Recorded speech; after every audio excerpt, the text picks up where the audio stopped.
Hello, and welcome to Miami Cruise Terminal A, MCTA's induction training. The purpose of this training is to give you the knowledge on how to help us make MCTA a safer, more productive workplace. Our goal is to provide exceptional customer service to the Royal Caribbean cruise passenger and keep them safe as they pass through our terminal. We understand that staff are key to accomplishing this goal. It is essential that we identify hazards, eliminate or control those hazards, and work together to make a safe environment for everyone. Speaking of the environment, we also need to take appropriate actions to prevent environmental releases, as we are working next to the water. The following presentation will provide you with valuable information to help us accomplish this goal. Here at MCTA, we are working to build a strong health, safety, and environmental program. Creating an accident-free environment is our top priority. We do this by taking a team approach and promoting an actively caring culture. This means that everyone is responsible for identifying hazards, reporting them, and taking corrective actions when necessary. For example, if you see someone not wearing gloves when handling ropes, you should not hesitate to stop and remind them to put on their gloves. Similarly, if you see a spill on the ground, notify your supervisor so they can call housekeeping, or if you can, clean up the spill. While waiting to get the spill cleaned up, make sure someone stays near the spill to direct others and cruise ship passengers away from the spill. Reporting is key to creating a safe workplace. We encourage everyone to report unsafe conditions, hazards, near misses, injuries, illnesses, property damage, vehicle accidents, cruise ship passenger events, security breaches, and any other incident that may occur. In the development of MCTA's HS&E program, we have identified 6 areas of focus. First is we need to identify and address unsafe conditions and hazards. Second, it is important that near misses are reported. If these events are not reported, we cannot assess them to determine if actions can be taken to create a safer workplace and prevent a potential incident from occurring. Third, it's important to report all injuries and incidents. Again, without that reporting, we are unable to assess those events and determine if actions can be taken to create a safer workplace. Fourth, use of safety culture reporting software. So safety culture is our software that we use to report injuries and incidents and unsafe conditions and unsafe acts and other events such as security breaches. Again, reporting using safety culture helps us so we can identify issues quickly and take corrective actions. Next is reporting all cruise passenger events. This is extremely important for multiple reasons. One being, we can assess these events and determine if we can take actions to create a safer experience for our cruise passengers. Second, we have CCTV video all over the terminal.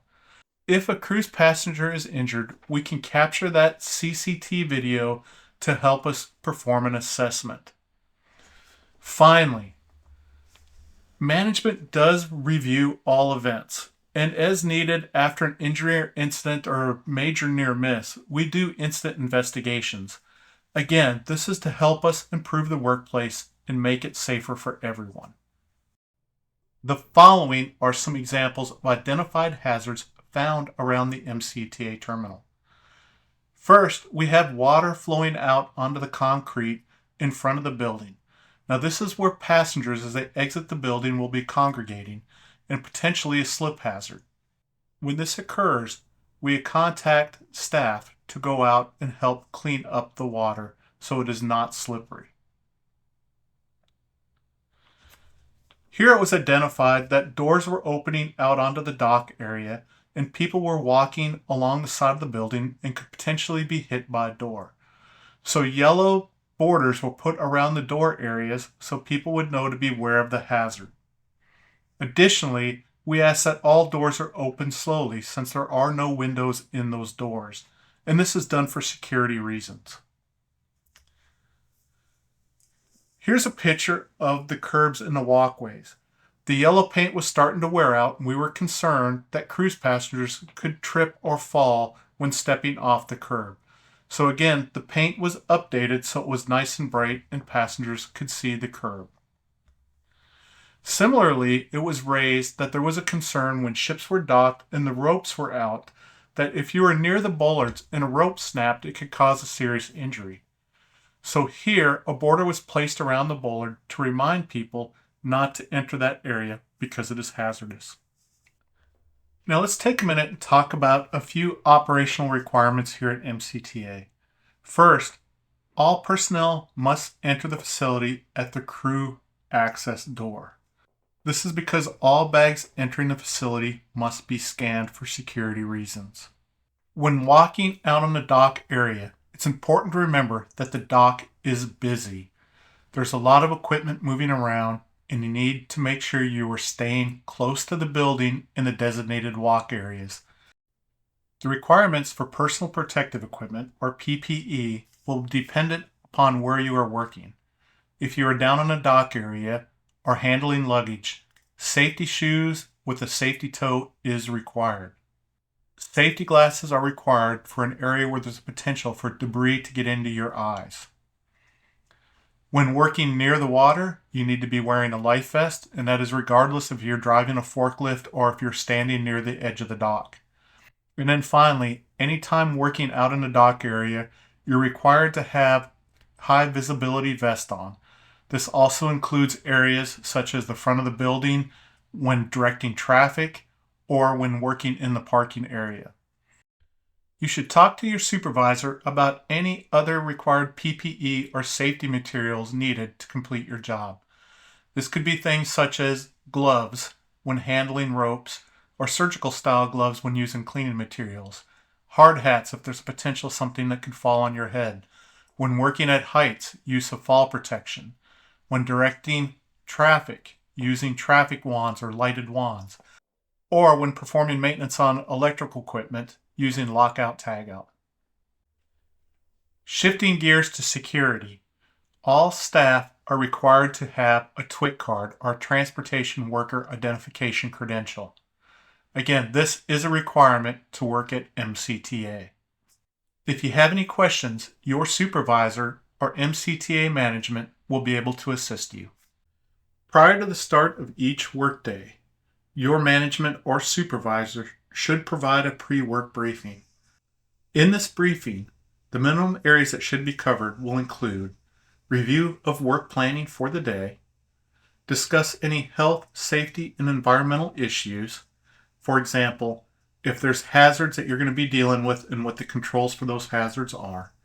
And finally, any security concerns that may involve your organization or work area. Here at MCTA, we are concerned with both your safety and the safety of cruise ship passengers.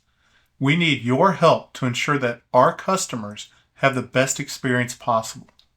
We are the first interactions passengers have when they arrive for a cruise, and the last people they will see when they return home from their cruise.